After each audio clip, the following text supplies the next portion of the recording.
One day when I sit down, people will bring me all these things as gifts. But at the end of every talk, people seem to take them back. So that's the end of the story. I used to get excited and thinking maybe one of them's for me, but they never are. They always seem to go home. In the name of the Father, of the Son, and Holy Spirit. Amen. Hail Mary, full of grace, the Lord is with thee. Blessed art thou among women, and blessed is the fruit of thy womb, Jesus. Holy Mary, Mother of God, pray for us sinners now and at the hour of our death. Amen. Mary, Queen of Carmel, Father, Son, and Holy Spirit. I think in terms of what you've said, a simple comment, and that is we should not rank wrongs, that some wrongs are greater than other wrongs. Because if you're lucky, you'll be born in such a way that you have no inclination towards a grievous wrong. And so therefore, we have a set of wrongs which are our own. What's the enormity of them? Only God knows. Whereas other people are made with certain afflictions, that their brokenness and wrong inclinations could lead to the harm of another. That's really horrible. But I wonder, is this a person's choice in terms of the kind of person they are? I'm a very blessed man. Some of you will have known my parents. And I know that I'm a blessed man because of the parents that I had. I have nothing that I can say against either of my parents, because all I ever knew growing up was love, within a large Chinese extended family as well, where there was love, there was support,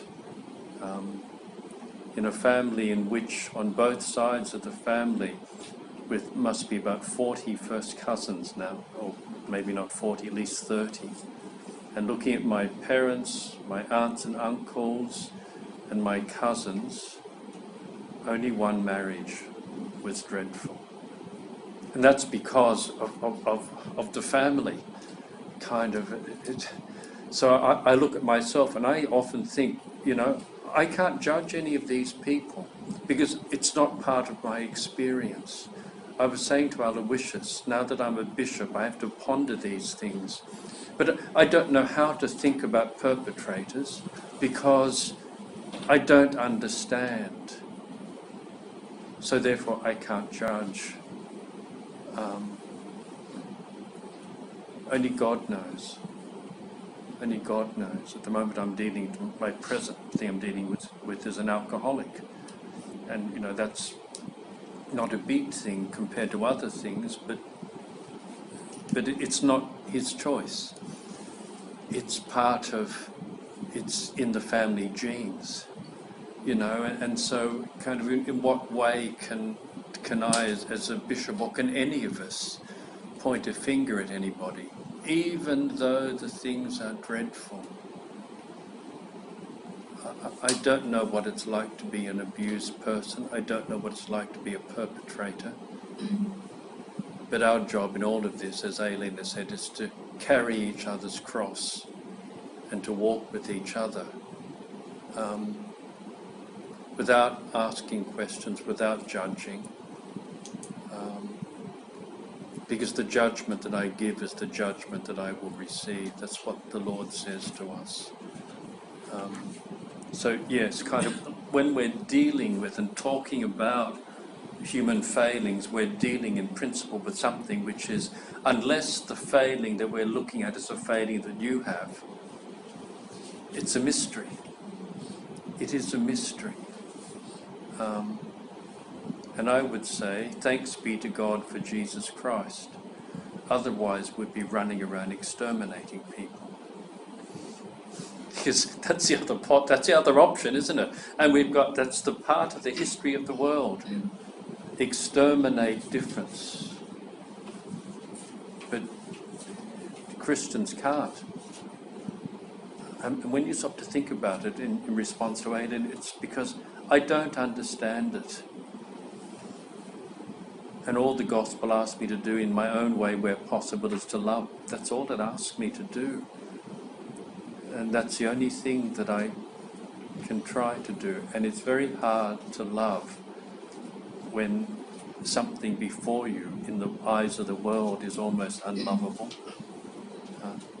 That's when you realize the challenge of the gospel. The one thing the gospel teaches is love. And if only it was easy. If only it was easy. And when we find it difficult, it means, for St. John of the Cross, now God is teaching me how to love. Because where I can love, simply that's not love. That's...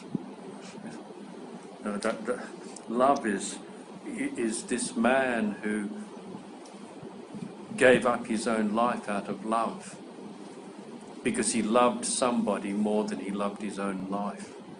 That's what Calvary is about. Remember that when we get to Good Friday. It's not about a person who simply willingly laid down his life. No. He had no choice because he loved. And so he died. From the moment that he left the desert,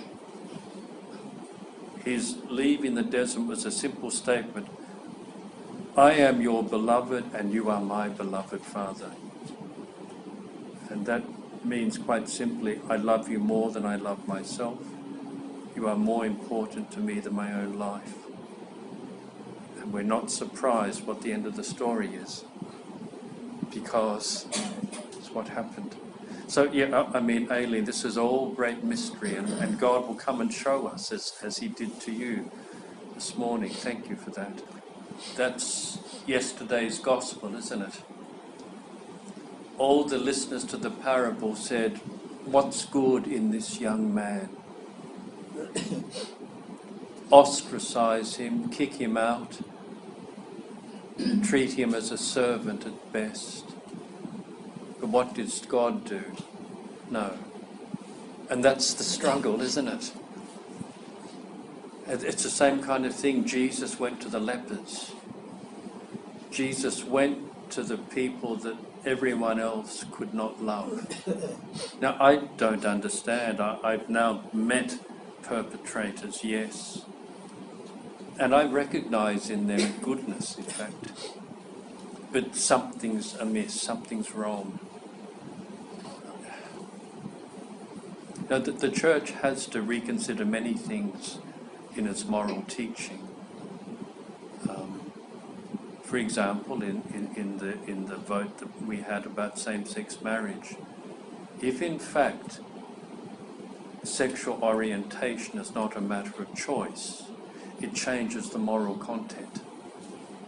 Because full moral content's there when you've got full freedom. Now, when a person has a disposition to do something which we say is horrible and we don't understand it, I'm quite sure they don't have the same freedom in regard to this wrong as I do and you do.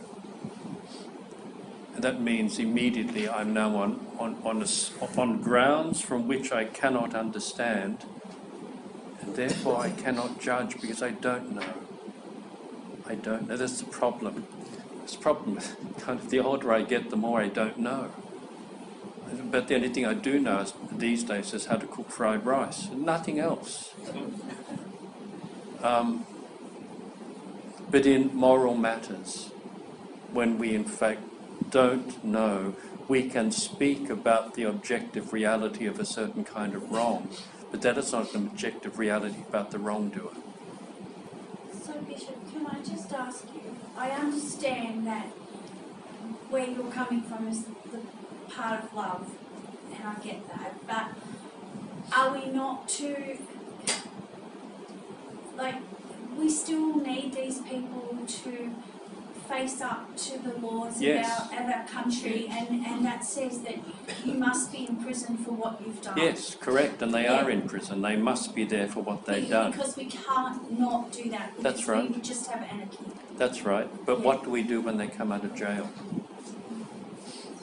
I know, that's it. Well, the priests that are coming out are being looked after by the archdiocese. Yeah. They are giving them a home and a place to live.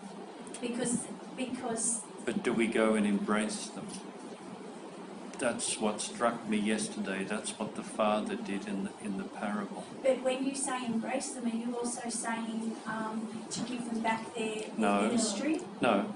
Yeah, because I just need to clarify that in my mind. No, certainly not, because where there is a risk, when a person has something which we don't understand, we cannot place anyone at risk. But it doesn't take away the fact that this is my brother, my sister. Yeah. And that's what a parent would know. Yeah. The parent of a pedophile kind of, this remains my son, my daughter. It doesn't change at all. It doesn't change at all. But I suppose I'm thinking that perhaps that's the message the bishops need to be giving to the community. It's quite clear. No, well, I don't think it is clear. I don't think that that's the message that's being made outside the church. It's quite clear that anyone for whom there's a question doesn't have ministry. I suppose I'm thinking... And anyone for whom something is proven will never have ministry again.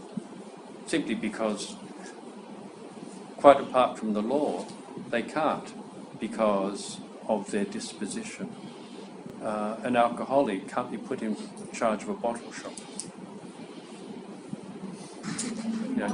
Can't. Sorry, you want to start, Bishop? I'm going to be very quick. I think what Kathy is trying to say, and I think this is my question or a statement, is simply that, and I agree with you, we don't embrace them afterwards, and like we don't embrace ice spiders who cut off people's heads,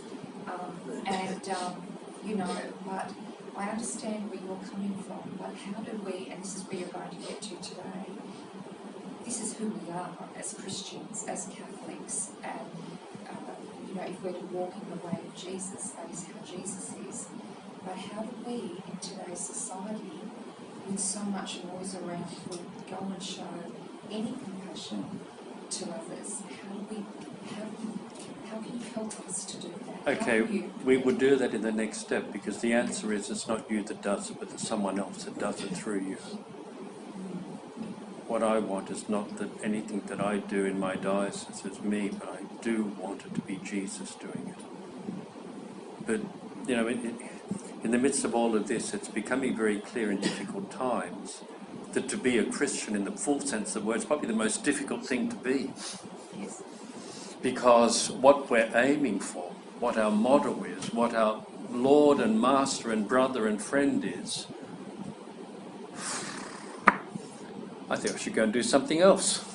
But then, what's the point of striving for something that you can attain? You strive for something which is always beyond you, then it's worth striving for. Anyway, let's move on then. Here we go. The last person who distracted me for 15 minutes was Jim, but it's good because it means that you're thinking. That's why I asked for things. It was a good comment, Aileen, because it got us to talk about something that I wouldn't otherwise have spoken about. Where did we leave off yesterday? In the empty tomb. In the silence and the darkness of death. In the silence and the darkness of the impact of that finality as it was for everyone. And I began to say something, but I forgot. It just occurred to me now, which I will say, which is to look at St. John the Evangelist. I just thought, no, I didn't finish that. I can remember starting it. Somehow someone distracted me. But where I left you was, we began by asking, where is God, where is Jesus, where are you, who is Jesus, and who are you? I think we've got that. Which now brings us to the point as to what was happening to Jesus in this moment and to the disciples, because that in fact is what's happening to us. And what's the correct response to what's happening? because it was the response that was forced on everyone from Jesus down to Judas, is to let it happen. Passivity. Because the issue is not what should I do. What should I do is the way to get rid of this awful feeling. It really is what it is. What should I do?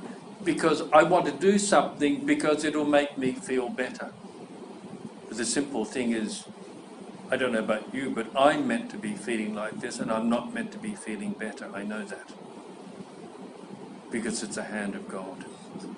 So where I left you last night, it's important, therefore, to recognise that it is not the right thing to run away. There are many ways of running away. One way to run away, in fact, is to go. Another way to run away is to distract by doing things.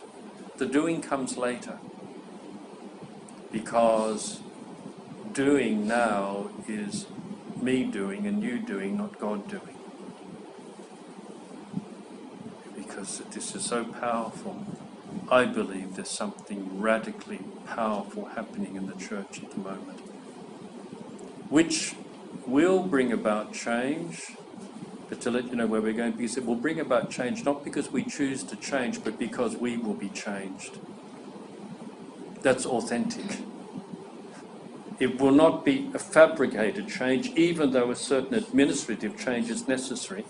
There are many necessary things, but that's just padding. You can go on making changes which make the people who make the changes feel happy. You know, people feel, oh, I've changed this, I've done that. And look at what the consequence is. The people who make the changes feel really pleased with themselves, they've done something. And all those who advise them to make those changes feel really pleased when we advise them to make those changes. But those changes are not necessarily coming from God, but to a certain degree, many of those changes have to be made. But that, I don't think, is what this moment is about. We might make all the structural, institutional, and other changes, but if I don't change, it's just putting on new clothes. If I change but you don't change, it's pointless. If we don't change, no renovation, no restructuring would in fact do anything, because we're the same. All I've done is put away my pointy hat in the cupboard and never bring it out again. My pointy hat stays in the cupboard most of the time, but no, it's not, is it? Because when you stop and work out what's happening, we are in fact going somewhere, I believe. And that is what you should say to people. We're going somewhere. And we need each other for this, because it's the body of Christ that's going somewhere. So let's now move on. There are a number of things that I want to talk about. First of all, in fact, what I've painted for you, in fact, is the beginnings of profound prayer.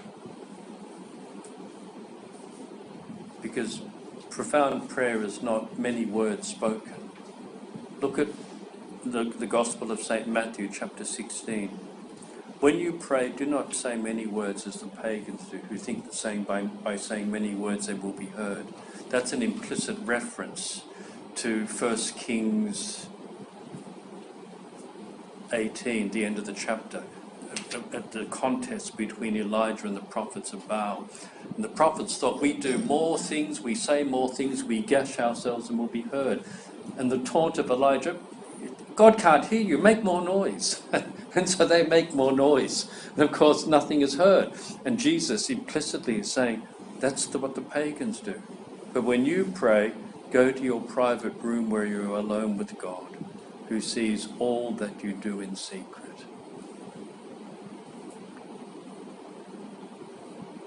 Our private room is the inner struggle and experience of brokenness. That's my private room. And I have to go there. I can't run from it. I could run from it by doing things, because that, as the first move, will make me feel better, because I think I'm doing something. But note, doesn't matter what you do, it won't go away. That afflictive presence, that darkness, that confusion,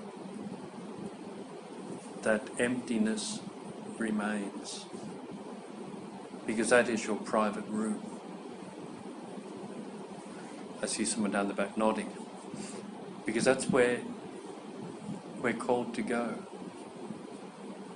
And the sad thing is, when people talk about prayer, normally they don't talk about this. But I think this is the place of prayer, because God allowed that space to open up, because God is in there. Kind of treat everything that happens in your life as having something to do with God. You can get angry with God, therefore, if you want to, but I will assure you, you will lose the fight. It's sometimes, as I've often done, it's sometimes important to fight with God until you run out of energy to fight with God. The thing about fighting with God is you're engaging God anyway. The worst thing you can do is run away, go away. Fighting with God is a perfectly good thing to do. And if you truly fight with God with all honesty, you will lose. How can you win against God? And that's what's happening in this place. I have to go to that part of my soul and remain there, as everyone did on Holy Saturday, in silence, until all of my energies are extinguished and I can remain there in silence. Notice, it's not a place that you can just go to and be silent in until you develop the habit, because it is a habit, of being able to go to that place and be silent. For a Carmelite, I was a slow Carmelite. It took me about 20 years. You can imagine sitting up there wondering what I'm doing. And after about 20 years, it starts to dawn on you. Not that you become an expert at prayer either, but you begin to notice something, and that hopefully it's a God, I don't know. But that's the place you go to. You have the choice, as I said yesterday, of running away from it, or in fact going and being there. And the important and the extraordinary thing is, that which is afflictive slowly ceases to be afflictive, until that place becomes the only safe place in your life. Until that place becomes a place where you know someone is there, and you know that that one who is there is Jesus Christ. Yes? Can I ask you, for those of us who are not Carmelites, can you help us to go to that place without having to take, what took you 20 years, maybe in the life of a Carmelite?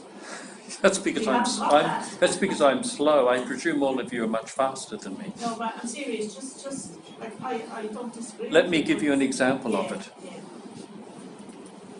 Someone you love is dying, and you go to them in hospital. First of all, you're agitated and disturbed by it. You're uncomfortable. You know, when you go to someone who's dying for the first time, it's great discomfort. You don't know how to be there.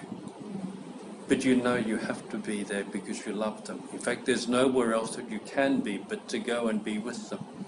To hold the hand of your father or your mother as they're dying. It's not enjoyable, but you go there because you love. And you stay there. And as time goes on, it becomes, this is where I'm meant to be. And it's no longer a struggle or difficult, but the experience changes. It's the same in prayer. The best way to understand is to take human examples, and you know what I mean. And it becomes a place of love then. When you go to someone who's dying, if you go because you love the person, but it's a place of struggle, but then you go there because it's the place to be. Do you know what I mean? That's the easiest thing that I can say to you, and to go to that place and go there because you believe that God is there. That's the important thing in prayer, because I believe God is there, not because I experience God as being there. That is, in fact, perhaps the first prayer you'll have, which is from faith. Because I believe. Or St. Therese would put it, because I want to believe God is there, you know. Because I want to believe God is there, I'll go there. Because in the end, it means giving time to God every day. And not being afraid to go deeper within yourself as you give that time to God. And St. Teresa would say the Gospels are the most helpful thing, because the Gospel will help you identify yourself. You know, on one level, the Gospel helps us identify Jesus. But you notice what I did yesterday with that Gospel when I heard it read? I identified my future self in that Gospel. And the important thing is to identify yourself in the Gospel, and then you will meet God. It's the powerful thing. It's why the Gospels are so precious. You can never read a Gospel the same way twice, because you're different. It's not as if you're reading the story of the three bears. Okay, you're in fact reading something. And this time when you read it, you're a different person. And you're in it in a different way. It's not about imagining what's happening, but really the Gospels are the story of, I don't know about you, but of my life. That's who I am. In that, not every passage, but regardless of what's happening, you will find there's a passage which is you. And the beauty of it is Jesus is in that passage, and you can meet him the way we did or tried to do yesterday. And that again is another way of trying to move into it. Okay, that darkness is so important, because I will call it darkness now. Because when I say darkness, everyone just thinks the lights are out. But the darkness is my particular darkness, and all this coloration and all of this, the experience of which changes. Okay, the experience of anything for a human being changes. You can't ever have the same experience twice. That's why you'll get tired of coming to a Carmelite retreat, and you might, this is the most marvellous thing. If you come enough, you think, this is not what it was before. That's because the experience of anything will always change. But I believe that if we pray in this place, which I call darkness, we will eventually see a light. Because without the darkness, you won't see the light. And what is the light? God within. Jesus Christ. You know, when people talk about, Jesus, God is in you, God is in you. But it's not as easy as that. God is in you. But what kind of light is God within you? It's what we do at the Easter Vigil. I love the Exalted. I preached very often at the Easter Vigil on the Easter candle, because this is a light, we say, which will shine amongst all the lights of heaven, because it is the light of Christ. It is all we have, and it is the most delicate, fragile light that there is. That's Christ within me, and that's also me. That paschal candle is me and it's Christ. It's Christ in me and me in Christ. And for me, it is such an extraordinary, not a metaphor, but a symbol of the reality of what it is. It's like that. It's like that. Continuing on as Catholics now, we could be blown out just like that. But that little flame can light up the whole universe. That little flame is not simply me, it's Christ. That's the thing, and that's what the darkness begins to show us. Because without the darkness, I will only ever see myself. But with the darkness, I can see that light which is Christ. That's why we walk in saying, Christ our light. So all these things people think of, if you're like me when I first became a Carmelite, well, they hurry up, I want to get this over and done with. It seems to go on forever, because we used to have our vigil here. If those of you remember coming in ages past, our vigil was at 11 p.m. And I'm just thinking as a young guy, I want to go to bed. And here we are starting at 11 p.m. around this fire, and it's going to go on forever. But no, it's kind of, there's so much in it. Because that's what it is. And that's the move, that slow move from Holy Saturday to Easter Sunday is the transformation which enables me to begin to see within myself the light of Christ. And that's the beginning of transformation. That's the beginning of the only change that I think will make any difference to the church. Because reforms have come and gone, but a reform which is not grounded in personal movement towards God in all of us is window dressing. It will achieve a purpose for a while, but it won't produce sanctity. Kind of remember, this is a supernatural thing, the purpose of which Saint Therese recognised at the age of 3.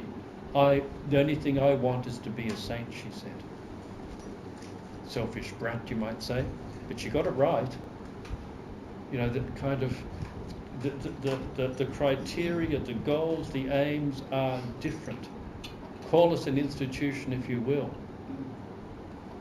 Purpose, the key performance indicators, all the things, they're different.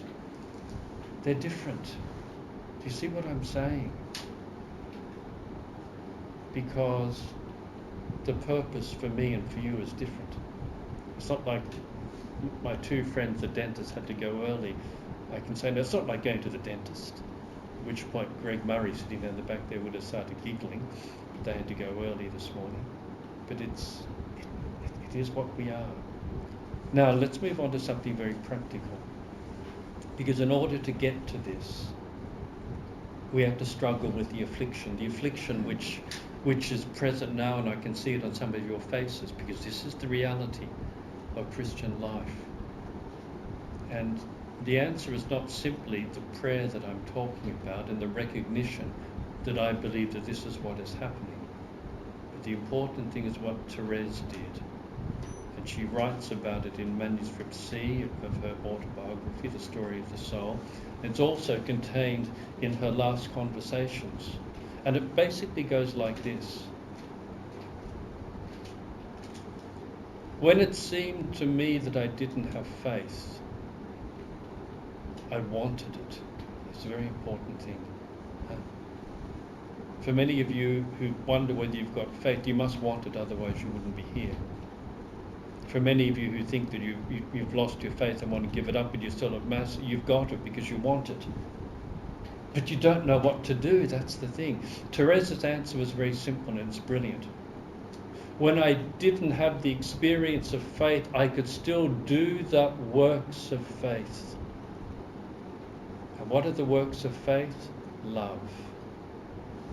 Because there is an extraordinary, necessary link between faith and love, which we have in the letter of James. Show me your works, he says, in that. It's the same thing with St. Teresa. They used to go to her mother, I want to talk to you about my prayer. Don't talk to me about your prayer. Show me how you love each other, and I will tell you what your prayer is. For St. Therese, when she thought she had no faith, but she wanted to have faith, she tried simply to be the love of Christ, to love. And I think that's where we all are. What do I see as the fundamental way forward for the church in this time? Simply let us do what we're meant to be doing, without question, without wanting to be noticed, to just do it. And what is it? For me, as the bishop in my diocese, it is to guide my Catholic people to holiness and to love everyone who needs love in my diocese. It doesn't matter what religion you are, you can have no religion, it makes no difference, because that's the gospel, isn't it? To just be the love of Christ. What a privilege it is to be given the opportunity to be the love of Christ. It doesn't matter what it is. I think that the brand name the Catholic Church is in the mud. Terrible brand name. I don't care about that, because, there are really... I wish that the things that I liked had terrible brand names and I could buy them on special. But because they've got good brand names, I can't afford to buy them. I do wish they'd just suddenly have a bad brand name, and then I could go to Woolies and buy the silly thing. I do buy some nice things, but I wait till they're at their use-by date, because I know that they won't go off, and then I buy them because they're half price. That's when I buy pate. I love pate. My parents loved pate and cheese when I was growing up, which is odd for a Chinese.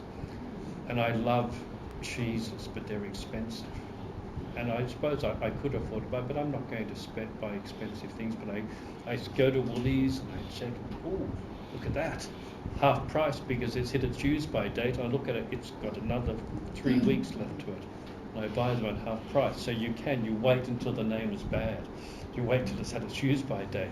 Our brand name's bad. But the product, without a doubt, is the best product in the world. The members of the church mightn't be the best people in the world. The people leading the church mightn't be the best leaders in the world. Its members mightn't be the best examples of what the product is. But the product is still the best product in the world. And how do we propose that? Not by standing on street corners and talking. I've had all these people say to me, Bishop, we need to be getting out and saying what we're doing. And I say to my advisors, you can do that, but I will not be distracted from what I'm doing by spending my time saying what I'm doing. If I spend my time saying what I'm doing in my diocese, I'm not doing anything. I have to spend my time working on how to do things better and what more to do. I'm not interested in the brand name, to be honest, because it's of God. It's not a human brand name. And so what do we do? Allow ourselves to be changed through prayer in the situation we find ourselves in, so that we become Christ and do the works of faith. If everyone did that, it would be a reformed church. And it would be a real reform. Because we say this is the body of Christ, but if we all become Christ, Christ will be visible. Christ is not visible in the paraphernalia and the grand events and this, that and the other. No. Christ is visible in each of us. And if he becomes visible, If he could only be visible through me, imagine what I could do, not what I could do, imagine what he could do in my diocese. If when people looked at this silly man who looks like a teddy bear, and rather than seeing a teddy bear, saw Christ. We've got a changed world. And I think more than anything, this is what this time is calling forth. If that happens, all the other things will happen. But if the things that we recognise need to happen without this, it's not going to do anything. Life will go on, there'll be other things. Because as I said yesterday on a tangent, goodness, virtue and truth are what I would like to see in every citizen of Australia. I can't bring it about, but I can try to make it true of myself. And Christ, because I am the way, the truth and the life. That's probably a good place to pause to see if you've got any questions, because I see all your faces have changed. I sit here looking at people. I don't talk to a vacuum. The first talk is always the hardest because I have to look at the faces of the people I'm talking to. Because if I don't know your faces, it's very hard to talk because I'm talking to people.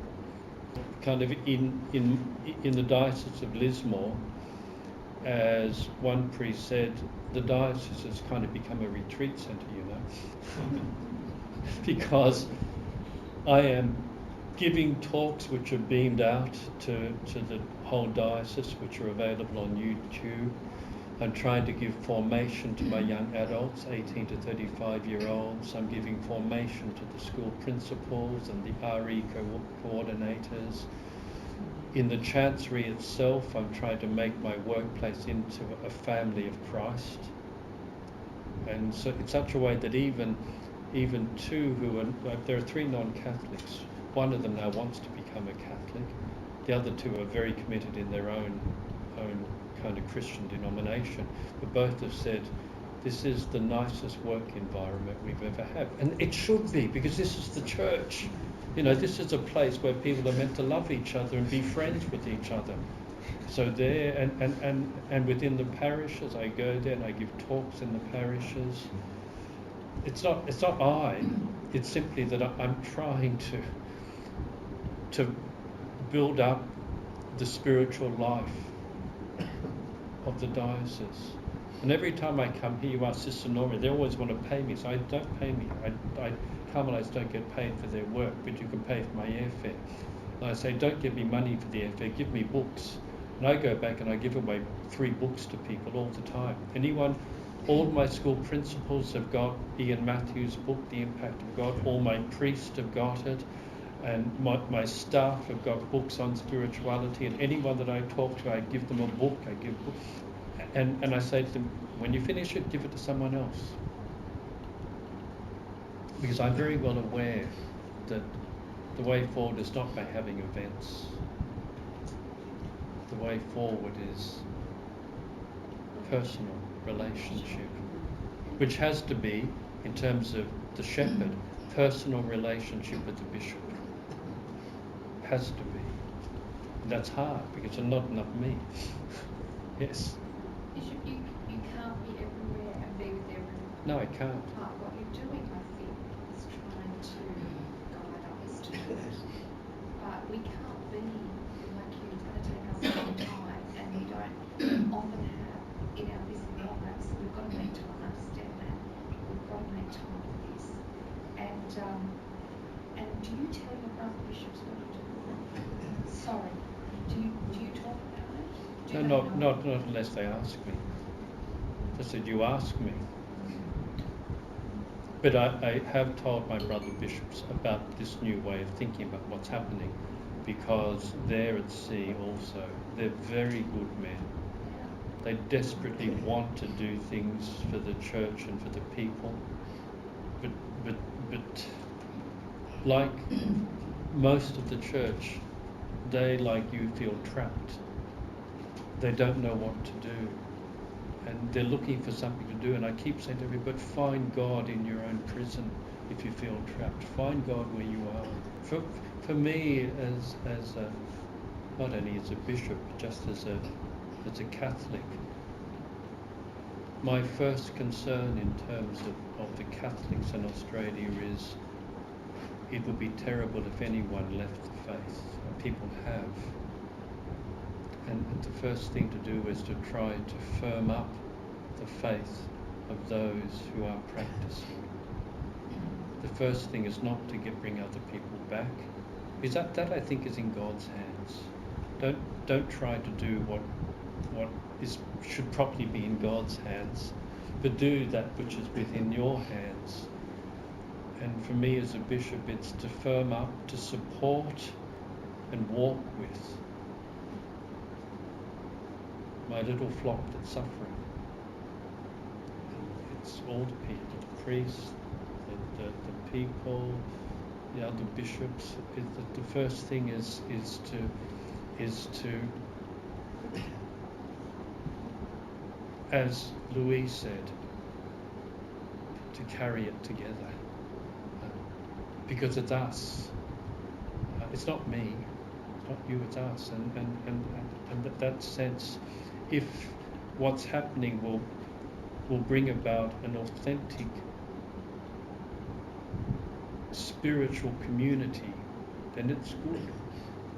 And community is not about sitting around having tea and coffee, because some people at the end of Mass just want to go home.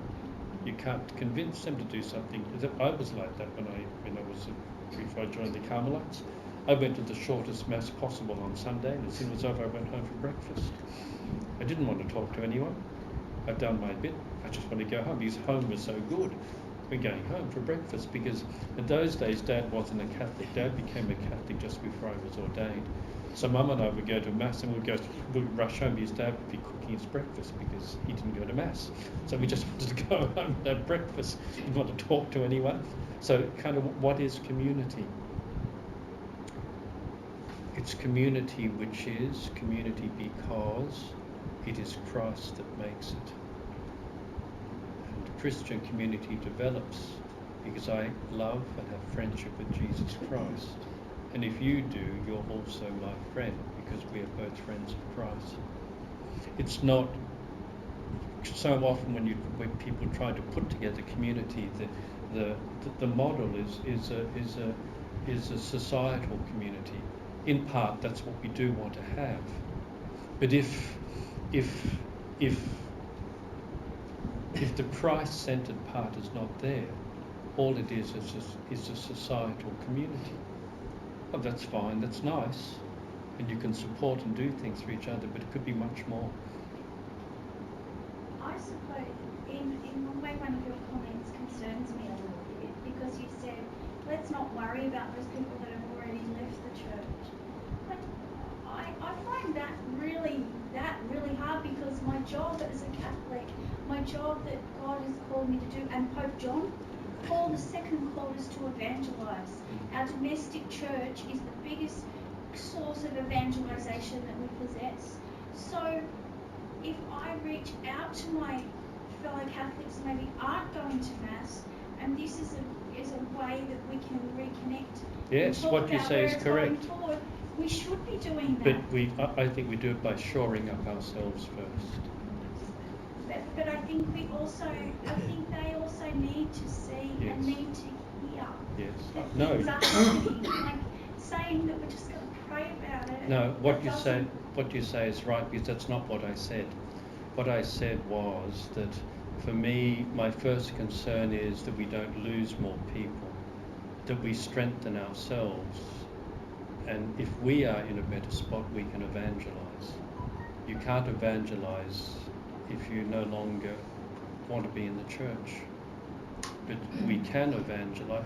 What do I see as the greatest form of evangelisation? It's there in the Old Testament. It's a beautiful section. And they will take you by the sleeve and say, show us, because they recognise something in you. That's in the Old Testament. And I still think that's the main form of, because that was the evangelisation in the early church. the people looked at the Christians and they said, they've got something, they're different. We can go and preach, but unless the preacher is different, the words are only words. And that I think is so important, because if that hadn't have been the case, Christianity wouldn't be the biggest kind of religion in the world.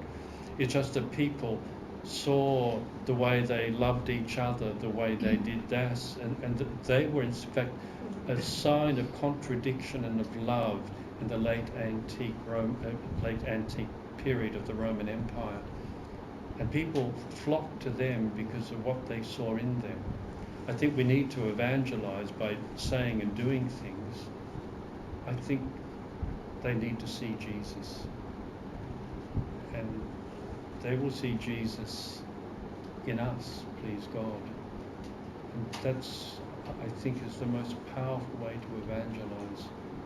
Because then people will take you by the sleeve and say, you're different. Tell us. Show us. And that together with, which is why I said more important at the moment, is to shore up the people we've got, so that they're not there. People say, that's what I don't want to be. Now look at that. Kind of, we can be the worst advertisements for what we believe. I'm not saying be an advertisement, because we need to be unconscious advertisements. A conscious advertisement is trying to fool somebody. But if you're unconsciously an advertisement, if you're with joy and all these things, you're not putting it on. And when you're not putting it on, people see it. And I think that's how the church, the first evangelization happened that way in the early church. And I see the present moment, the only historic kind of moment which was similar to our present time, in fact, was the first 300 years of the church, pre-Constantine, before it became institutional. I've told that to the bishops. It's an important thing, kind of. The institution seems to be breaking down. I'm thinking, that doesn't bother me, because the church, in its flourishing at the beginning, had no authority or power. It was given to us through Constantine, the emperor. And I don't think we ever recovered from it. Maybe God's doing something. Because what matters? Only God. But we're so used to being so big and powerful, and we were proud of this, that and the other. And as soon as I said we were proud, you see what the problem was?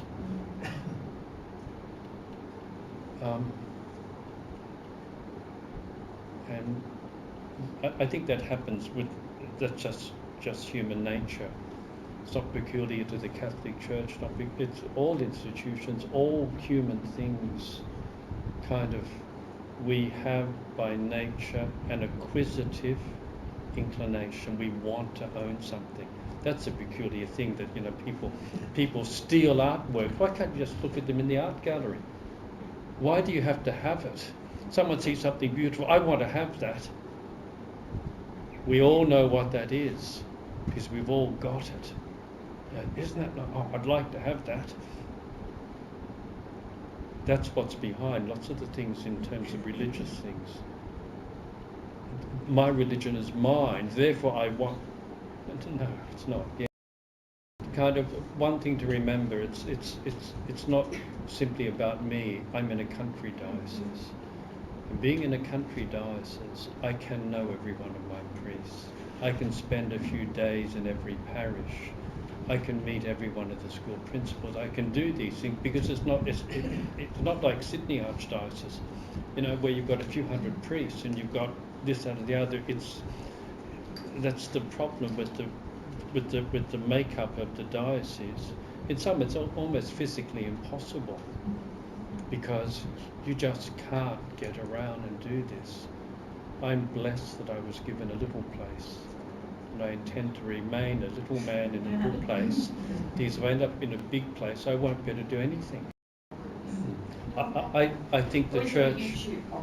I think at the moment the church is already deinstitutionalizing. I don't know about. Be patient. You do not be like the Jewish people in the desert wanting to go back to Egypt, saying, "Oh, we're getting impatient." I think it is, first of all, because there are some less institutional bishops around. So that's already happening there. In terms of the way the bishops are, since I've been a bishop, you don't make a decision to change, things just happen. Because Father Ross said to me when I became a Carmelite, you will change and we will change.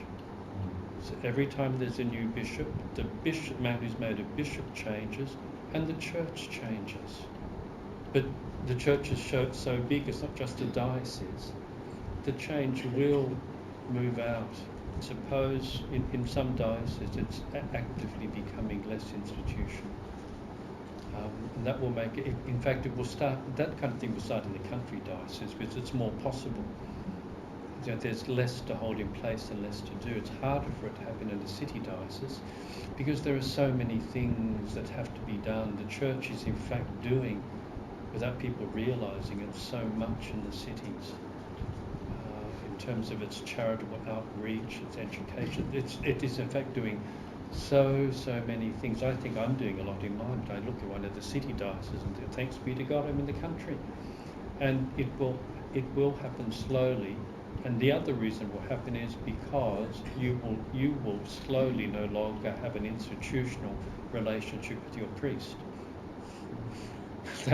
That is an unspoken reality. As I said, I ordained 3 men in January this year, and in the homily I said to the young priest, your people will say all sorts of wonderful things to you. Don't believe a word of it because they don't know who you are. And don't let it go to your head. And then I said to the people, did you hear what I said? Support your priests, but no more.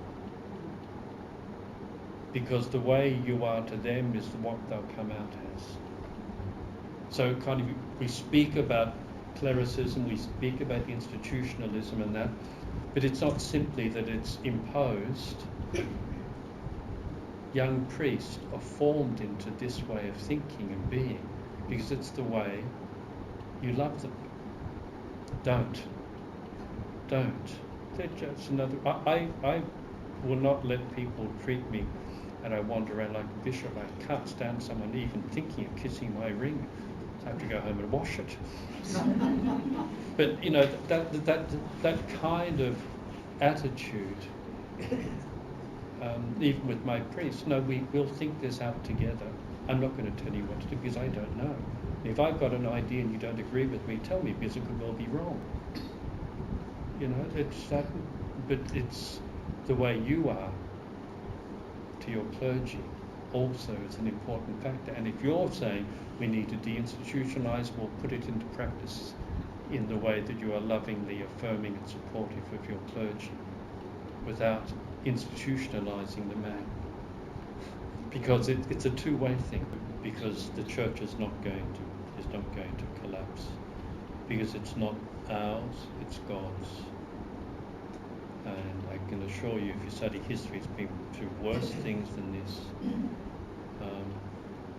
And the love and support of all of you are still there, except there's a reason for all of this, and we won't know the reason until we're on our deathbed, and then we will thank God. There are all these people talking as if they know what the Second Vatican Council is about.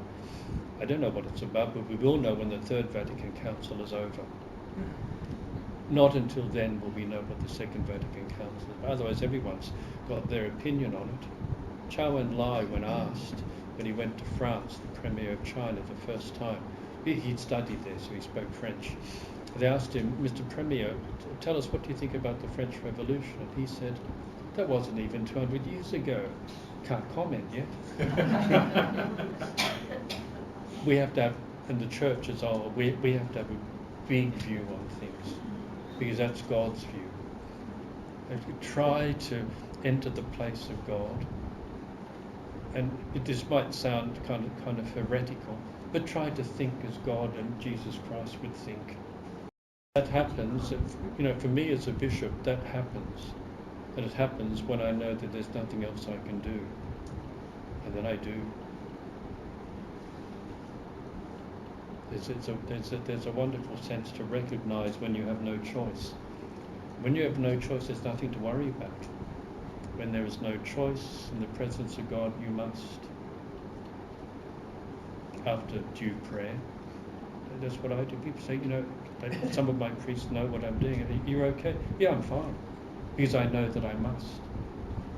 And therefore I cannot not in the face of God. So you do. Simple. Nothing else to think about. It's not going to guarantee that it won't happen, because I can't guarantee that I won't do anything. I can't imagine that I would. You can't guarantee that you won't do anything. No, and I that's suppose the problem. I'm just asking for an acknowledgement of, and those acknowledgements of reality are really important as Catholics. That is a given. There's no way that anyone can guarantee that a wrongdoing won't happen again. But as I've said, we will do our best to try to make sure it doesn't. And this far, we're doing our best. And as I say to people, come in and talk to me. If you can think of something more that I should be doing, please come and talk to me. Immediately, as soon as an accusation is made, the only thing we check is, could this physically have happened? Was this person around at that time? But even in spite of that, we go to the Ombudsman because we are required to, but we do check that.